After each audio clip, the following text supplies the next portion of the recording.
It has been said that pulpits are full of praise on Mother's Day and criticism on Father's Day. For some reason, it seems that we find it easy to see the good in our mothers and perhaps easier to see the failures in our fathers.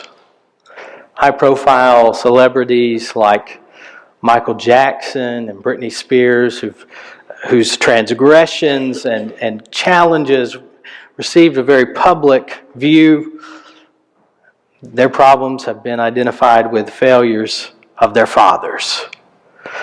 This morning we're going to talk about a wasteful father. He's wasteful with a precious, precious commodity, the commodity of grace. And he is called wasteful not by Jesus in Luke 15, but by implication by those who are around him. I invite you to open your Bibles to Luke 15.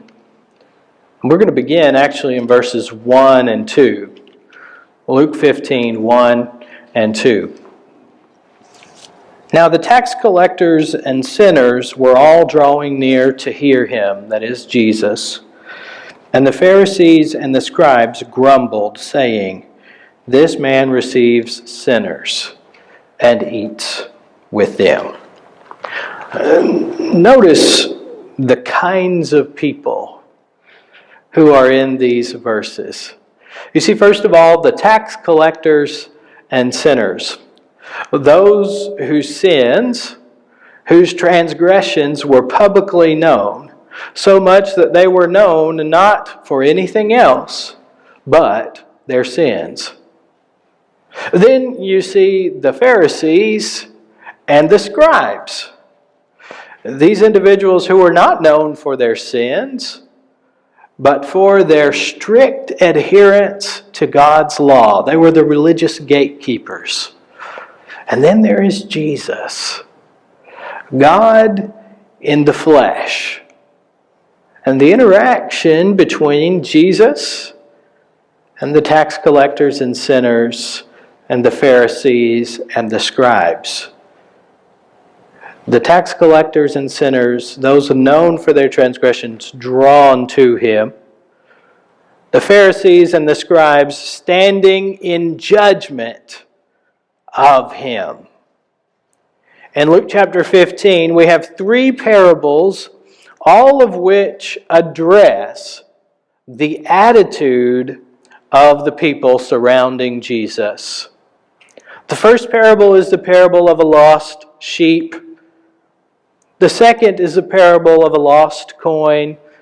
And the crowning parable that has been called by men the parable of the prodigal son, it is not named by Jesus. Perhaps the most well-known story Jesus has ever told. All of these address the attitudes of those who are present with Jesus in Luke 15, 1 and 2. And what we're going to do this morning is look at this final parable, the most well-known story Jesus ever told, a story about a father who is prodigal, wasteful with grace, at least in the view of those who are present. It starts in verse 11 with these words. He said, "There was a man who had 2 sons." Now we know the man represents God, and the 2 sons represent humankind. And in fact, the 2 sons represent the 2 ways that people become estranged or separated from God. And in fact, these are the only 2 ways that we may become separated from God. And we will, at some point in our lives, experience one or the other, or perhaps even both of these 2 things. The first one is in the younger son, in a public explosion. We continue in the text. "And the younger of them said to his father, 'Father, give me the share of property that is coming to me.' And he divided his property between them. Not many days later, the younger son gathered all he had and took a journey into a far country, and there he squandered his property in reckless living. This is a very public, disrespectful young man in the actions that he takes. In the things that he says and does, premeditated, he communicates to his father, "I wish you were dead." And his actions are a repudiation, a rejection of the life that his father has given him. And Jesus says he takes a lifetime worth of earnings, not the full share, because the full share did not belong to him. But he takes a lifetime worth of earnings and he wastes those things in reckless living. And he leaves it up to the imagination of the hearer as to what that reckless living is or involves. And I don't know how you imagine it. Probably differently than I do. And that's not the point. The point is that what is done is an obvious departure from his father's house and a waste of what he has been given. And any father who is invested in his children would have his heart broken by the actions of the younger son. But there's another son, and his is not a public explosion, but it is instead a private embitterment. Look at verses 25 and following. Now his older son was in the field, and as he came and drew near to the house, he heard music and dancing. And he called one of the servants and asked what these things meant. And he said to him, "Your brother has come, and your father has killed the fattened calf because he has received him back safe and sound." But he was angry and refused to go in. His father came out and entreated him, but he answered his father, "Look, these many years I have served you, and I never disobeyed your command, yet you never gave me a young goat, that I might celebrate with my friends. But when this son of yours came, who has devoured your property with prostitutes, you killed the fattened calf for him." Oh, well, the older son, his actions were not public. He appeared to be the good son. He stayed home. He worked in the field. He kept his father's commands. But all of those things were a cover for a heart that had grown distant from his father and his brother.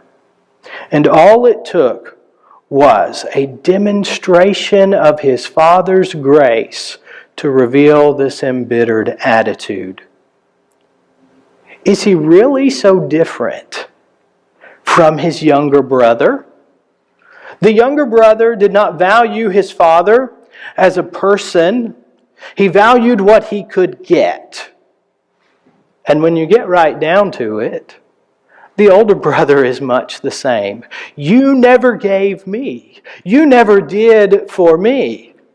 It just so happens that the older brother is better at hiding his disdain for his father than the younger brother is.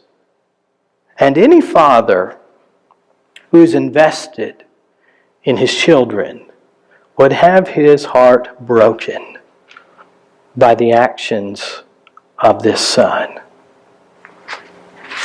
You and I, we're one of these two sons. At least once in our life, we're at least one of these two sons.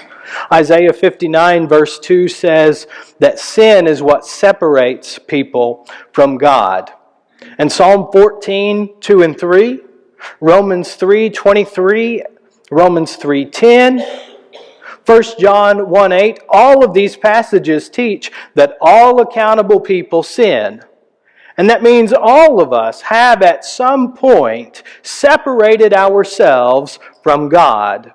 We have become estranged from our loving Father. And we may have done it through the public explosion.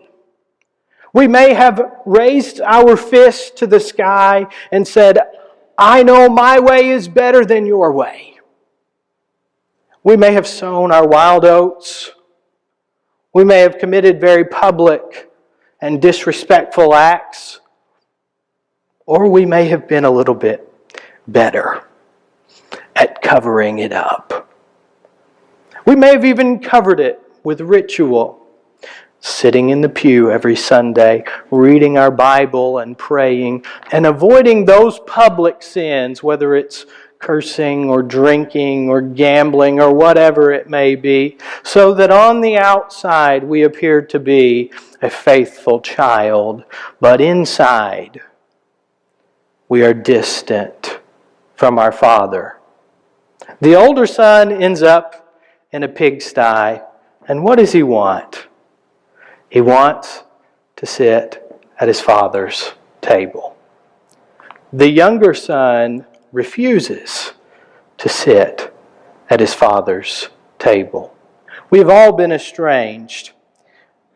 And what we need, more than anything else, is reconciliation. A bridge. And the bridge is there, and it is offered by our Father.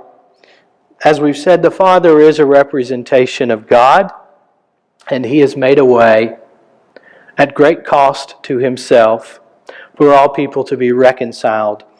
And He has done so lavishly that many would say He's wasteful with His grace.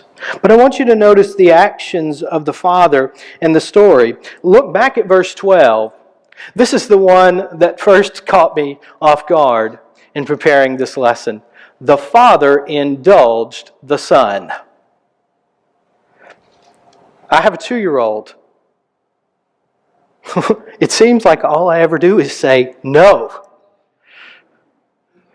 The Father doesn't say no. He had a right to tell His Son, I'm not going to divide the inheritance. I'm not going to give you your portion because I'm still alive. And you may wish me dead, but you can wish me dead somewhere else without all that I have provided. But He indulges the Son. And without pushing the parable too hard, I think about the way that God has indulged us. He has given us free will. And He has given us many good things. And while He would like for us to use our free will and His good gifts for His glory, there are times when He allows us to go against Him and use them for self-indulgence. And He does that because He knows better than we do that true love is not a mechanical thing. It is a free will choice. That's not all that this Father does that is surprising. He doesn't just indulge His Son when He basically says, I wish you were dead. But when His Son returns, He runs to meet Him. Verse 20, the younger son arose and came to his father, but while he was still a long way off, his father saw him and felt compassion and ran and embraced him and kissed him. Now, men of a certain age did not run in Jewish culture. This was not an act of decorum. This was an act of compassion and grace. He ran to meet his son. He took what should have been a moment of shame for the son. He took that shame upon himself by running to meet him. And then, this is the most beautiful part, he walked back home with him. And not only that, he restored his son to his household. We read in verses 22 and following, but the father said to his servants, bring quickly the best robe and put it on him, and put a ring on his hand and shoes on his feet, and bring the fattened calf and kill it, and let us eat and celebrate. For this my son was dead and is alive again. He was lost and is found. And they began to celebrate. The younger son was prepared to return as a servant. He had already taken all that was rightfully his and thrown it away. And he was prepared to return to the household, knowing he no longer had any rights as a son. He had given up those rights when he departed with his share of the inheritance. And so he said, I will come back, and I will ask not for more, but I will ask what anyone could ask of my Father, that he make me a servant in his household, and I will live on only what I can earn. But the Father says, we're not going to do that. I'm going to give you what is not yours, but it is mine to give. I'm going to restore you as a son, and we're going to sit at the table together and celebrate. But then notice the last thing that the Father does. He doesn't just indulge his son and run to meet him and restore him, but there's this older son who is also estranged, who refuses to come in and sit at the table. And verse 28 tells us that his father came out and entreated him. The older son, he didn't run to the far country, but he still wouldn't come in the house. And so his father went to him. And he entreated him. He gently pleaded with his older son to come inside and sit at the table with him. This is a father who is lavishing his grace upon his children. Now, no matter how you and I may have separated ourselves from God, whether by a public explosion or a private embitterment, this is the Father. This is the Father who will throw his grace upon us as well. And notice what he will do. You see, all of us have a God-shaped hole. If we are estranged from God, there is a hole, and we will try to fill that hole. We will either try to fill it with self-indulgence or self-righteousness. But look what God will do. First of all, he will be ready to receive us. The younger son did not have to wait until he got to the house. His father was looking. He was ready to forgive him. And God in Jesus has done what is necessary to be ready to receive us as well. Colossians chapter 2 verse 14 says that he canceled the record of debt that stood against us with its legal demands, and he set it aside, nailing it to the cross. He has paid the price for our public explosion or our private embitterment with the blood of his Son. Hebrews 12:2 says, Jesus, for the joy that was set before him, endured the cross, despising the shame, and is seated at the right hand of the throne of God. He is ready to receive us. But not just that. He will meet us where we are. If we have gone to the far country, he will run to us and he will walk with us home. I wonder which one of those is more important. Because sometimes we run, and I'm talking about Christians who see sinners in need, who want to make their lives right with God. We run to those people, but do we walk them back home? That's the way God is. But even for the one who's standing outside the door, who through a life of ritual and outward faithfulness has grown cold, God still meets us where we are.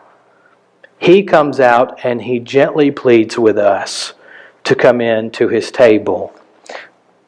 And then finally, he will give us far more than what we deserve. Romans 8, verses 16 and 17 say, the Spirit himself bears witness with our spirit that we are children of God, and if children, then heirs, heirs of God and fellow heirs with Christ, provided we suffer with him in order that we may also be glorified with him.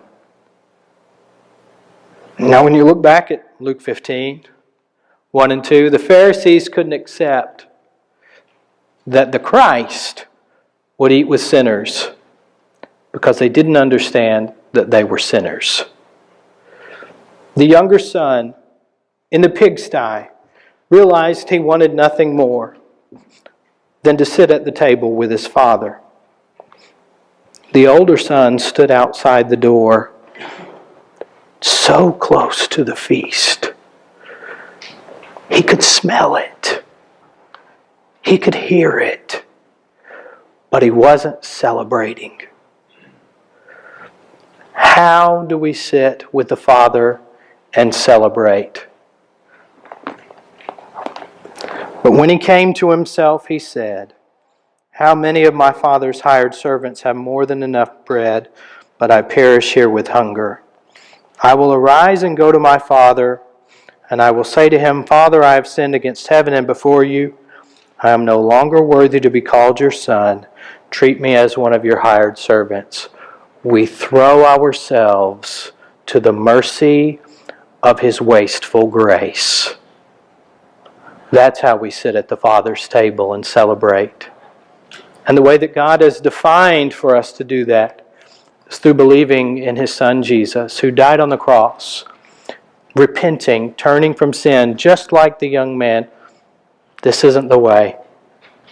Confessing Christ as Lord and being baptized in water for the forgiveness of sins. And then celebrating the great grace of our Father in the lives of all who would come to him and in our daily walk. If you need that this morning, won't you come as we stand and as we sing together?